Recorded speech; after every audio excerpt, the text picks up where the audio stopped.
আমার বিশ্বাস যেন শুভ এই বাড়িতে ফিরে এলে দিদি আগের মতো সুস্থ হয়ে উঠবে, রায়বাড়ি আগের মতো আনন্দে ঝলমল করবে। দেবিকা, এই পজিটিভিটিটুকু একমাত্র এই বাড়িতে তোমার কাছে পেলাম। আমি জানি যে আমি হয়তো তোমাকে যোগ্য সম্মান দিতে পারিনি, কিন্তু তবু তুমি এই বাড়িতে আছো বলে সেবন্তী নিয়ম করে ওষুধগুলো খাচ্ছে, আমরা দুবেলা সঠিকভাবে খেতে পাচ্ছি।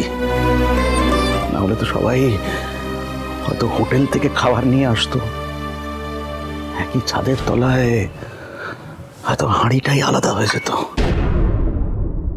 আমার এ বাড়িতে বেশি দিন কাটানো উচিত হবে না। আমি এ বাড়িতে আসার পরই আদি আর শুভর তিক্ততা শুরু হয়েছে। মা তো এতদিন বাদে ছেলেটাকে দেখার পর ওর সাথে একসাথে থাকার লোভটা কাটাতে পারেনি।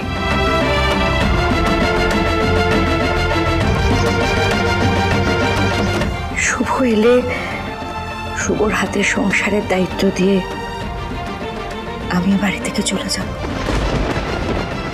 দেবিকা, তোমাকে যেতে বলার বা আটকাবার কোনো অধিকারই নেই আমার। আমি নিজের পাপেই কুণ্ঠাসা হয়ে আছি, কিন্তু শুভ তো আমার মতো পাপী নয়। না না না, আমি চাই ও যেন ওর সম্মান ফিরে পায়।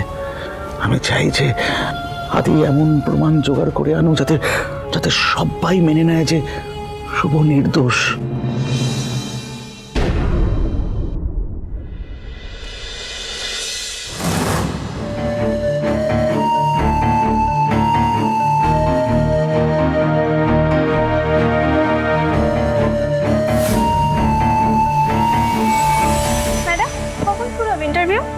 আর কতক্ষণ ওয়েট করবো আমরা? আমার এরপর আবার একটা ইন্টারভিউ আছে। আপনারা প্লিজ শান্ত হয়ে বসুন। মিস্টার সেন এক্ষুনি চলে আসবেন। উনি আসলেই ইন্টারভিউ শুরু হবে। ওই তো স্যার চলে এসেছেন।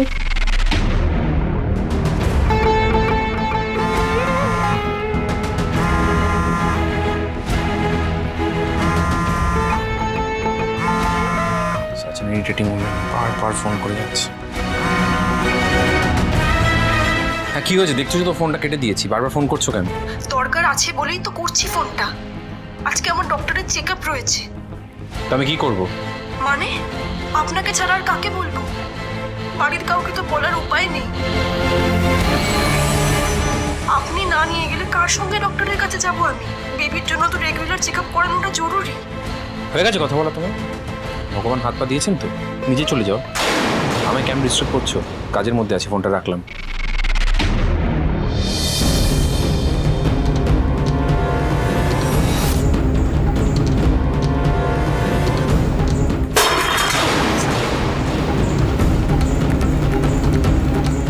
কি হলো এটা? কি হলো? ভারী টপটা পায়ের উপর ফেলে দিলে?